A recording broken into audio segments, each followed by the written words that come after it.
Vincent Malloy is 7 years old. He's always polite and does what he's told. For a boy his age, he's considerate and nice. But he wants to be just like Vincent Price.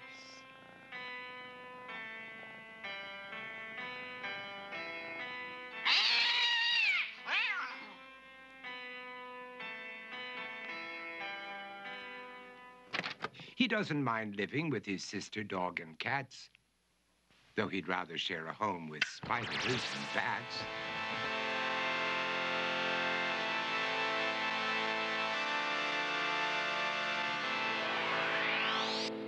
There he could reflect on the horrors he's invented and wander dark hallways alone and tormented.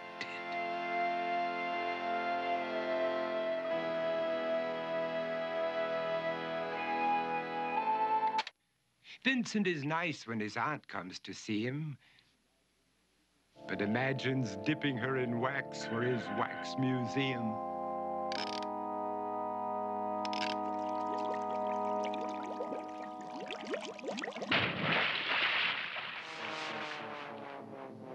He likes to experiment on his dog, Abercrombie, in the hopes of creating a horrible zombie.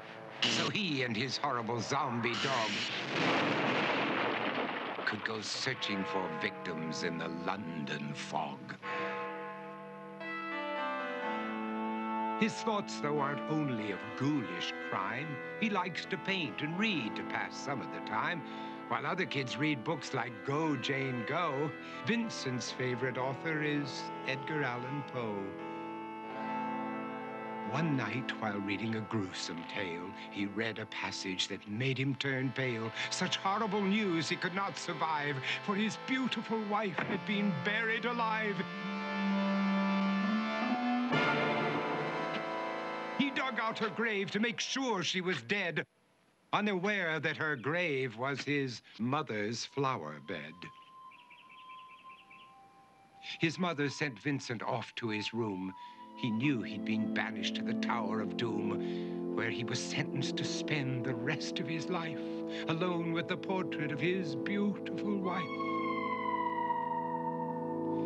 While alone and insane, encased in his tomb, Vincent's mother burst suddenly into the room. She said, "If you want to, you can go out and play. It's sunny outside and a beautiful day."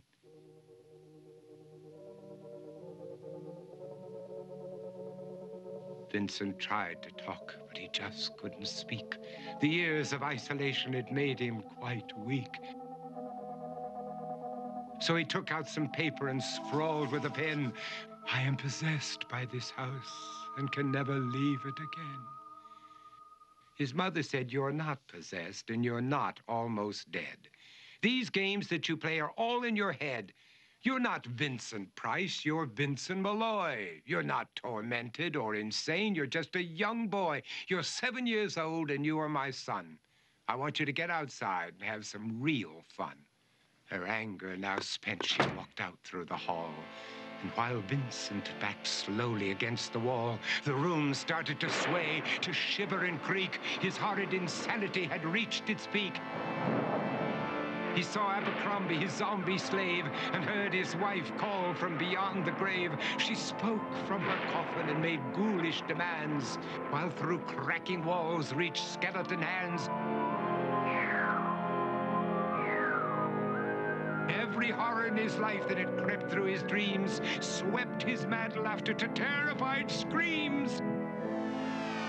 To escape the madness, he reached for the door, but fell limp and lifeless down on the floor.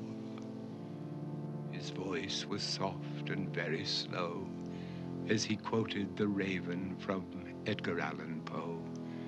"And my soul from out that shadow that lies floating on the floor shall be lifted nevermore."